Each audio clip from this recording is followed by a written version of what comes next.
Good morning. CA में inter paper number 7 direct tax. आज MCQ का दूसरा क्लास करेंगे और टॉपिक पढ़ेंगे इनकम फ्रॉम हाउस प्रॉपर्टी।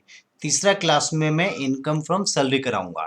ठीक है। अब डायरेक्टली एमसीक्यू में आ रहा हूँ। 16-17 के आसपास एमसीक्यू है और सब इंपॉर्टेंट है। कोई सा भी एमसीक्यू गलती से भी मत छोड़िएगा।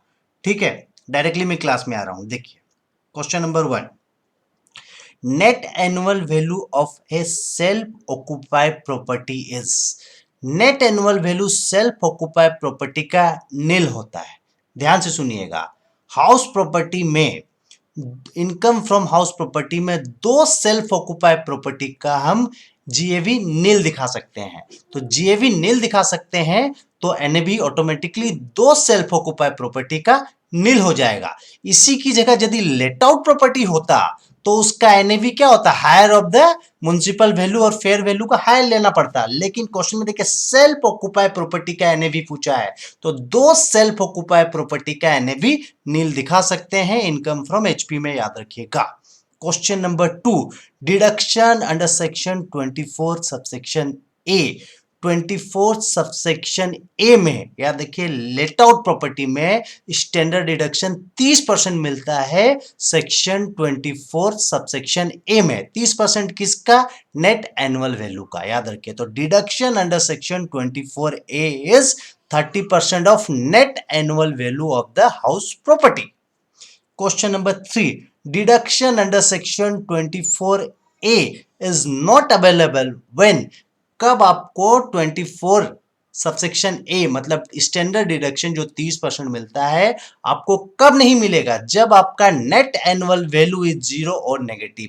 जब आपका एनएवी जीरो आएगा या नेगेटिव आएगा तब आपको स्टैंडर्ड डिडक्शन 30% नहीं मिलेगा। याद रखिएगा स्टैंडर्ड डिडक्शन हमेशा लेट आउट प्रॉपर्टी में मिलता है, सेल्फ ऑक्युपाइड प्रॉपर्टी में नहीं मिलता है। ठीक है।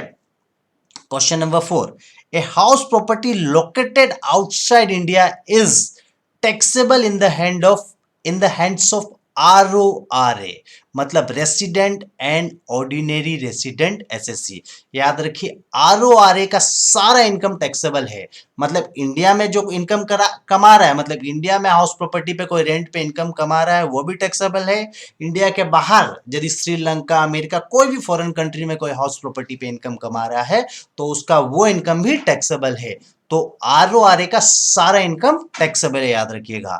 तो house property located outside India is taxable in the hands of ROR A. Question number 5 देखिए।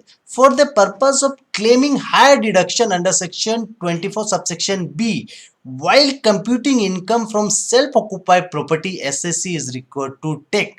बोलता है ध्यान रखिएगा सेल्फ ऑक्युपाइड प्रॉपर्टी में इंटरेस्ट ऑन बोरोड कैपिटल का डिडक्शन मिलता है सेक्शन 24 सबसेक्शन बी में और 2 लाख तक का आपको डिडक्शन मिल सकता है। लेकिन उसके लिए 3 कंडीशन है। पहला कंडीशन है आपका लोन ऑन और आफ्टर 1/4/1999 के बाद लोन लेना चाहिए। पहला है आपका लोन ऑन और आफ्टर 1/4/1999 होना चाहिए। दूसरा है आपका लोन जो लिए आप घर खरीदने के लिए लिए होंगे या घर को कंस्ट्रक्शन करने के लिए लिए होंगे।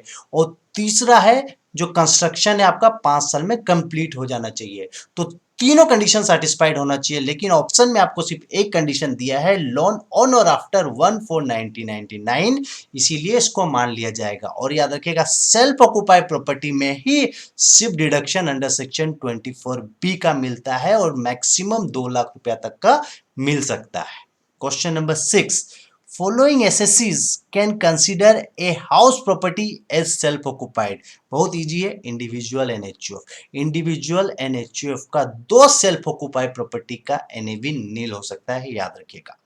Income from subletting is, income from subletting is taxable under the head income from other sources. याद देखिए सबलेटिंग का income income from other sources माना जाता है और टैक्सेबल होता है सबलेटिंग का इनकम कौन सा हेड में, इनकम फ्रॉम अदर सोर्सेस में। क्वेश्चन नंबर 8 देखिए। Interest relating to pre construction period is allowable. याद रखिए प्री कंस्ट्रक्शन पीरियड का इंटरेस्ट अलाउएबल है। देखिए 4 ऑप्शन दिया in 5 equal instalment from the year in which it was incurred. in the year in which it was incurred, in the year in which house property was constructed, or none of the above। ये देखिए इसका actual answer होगा in 5 equal installment from the year in which it was constructed, जिस साल constructed हुआ था वहां से 5 साल। याद रखिए ये ऑप्शन में दिया ही नहीं है, इसीलिए हम लोग आंसर लिखेंगे none of the above। याद रखिए आंसर होगा in 5 equal installment from the year in which it was constructed। ठीक है, क्वेश्चन नंबर 9 देखिए, which of the following deduction is not allowable in case of a deemed to be let out house। याद देखिए deemed to be let out property में ये तीनों deduction नहीं मिलता है, याद रखिएगा। नॉट अलाउड लिखा है, which of the following deduction is not allowed। याद देखिए न्यू कंस्ट्रक्शन अलाउंसेस नहीं मिलता है, रिपेयर का खर्चा नहीं मिलता डिडक्शन, वैकेंसी अलाउंस नहीं मिलता है, तो all of the above answer होगा।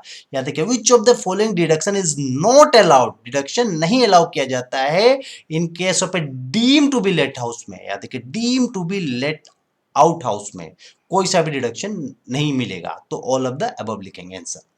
क्वेश्चन नंबर 10 देखिए, one out of the following house property is not exempted. इसका मतलब ये जो 4 ऑप्शन दिया उसमें से कौन सा टैक्सेबल है, नॉट एग्जेम्प्टेड लिखा है। One out of the following house property is taxable, घुमा फिरा के इसका मतलब ये नॉट इज नॉट एग्जेम्प्टेड मतलब इज टैक्सेबल। इसमें से कौन सा हाउस प्रॉपर्टी टैक्सेबल है, मतलब कौन सा हाउस प्रॉपर्टी का इनकम टैक्सेबल है। देखिए house property of a political party का हाउस प्रॉपर्टी एग्जेम्प्टेड होता है। House property of a local authority exempted, याद देखिए पॉलिटिकल पार्टी और लोकल अथॉरिटी एग्जेम्प्टेड है। House property let out for the purpose of own business of tenant, मतलब हम tenant को घर दे दिए भाड़ा में और टेनेंट वहां पर बिजनेस कर रहा है, तो मेरे को तो एचपी इनकम मिल रहा है और वो एचपी इनकम टैक्सेबल है। याद रखिए house property let out for the purpose of own business of tenant, मेरा एचपी इनकम यहाँ टैक्सेबल है। बस arrear rent is taxable after deducting 30% as per section 25A of the income tax act. Arrear rent जो है, area rent में आपको 30% का deduction मिलता है, याद रखिएगा। Area rent is taxable after deducting 30%। याद रखिए तो एरिया रेंट में कितना परसेंट डिडक्शन मिलता है, 30%। Municipal tax allowed on case basis, याद देखिए म्युनिसिपल टैक्स क्या होता है, अलाउड होता है केस बेसिस में। Interest on loan under section 24B allowed on accrual basis में, ठीक है। और ये देखिए क्वेश्चन नंबर 14 बहुत इंपॉर्टेंट है, under lease agreement deemed owner of the building considering period is.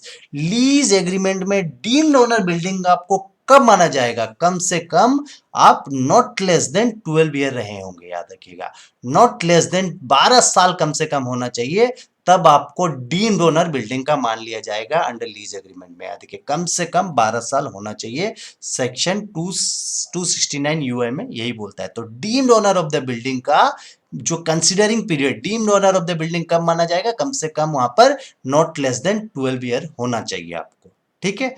इतना क्वेश्चन इनफ है, थैंक यू।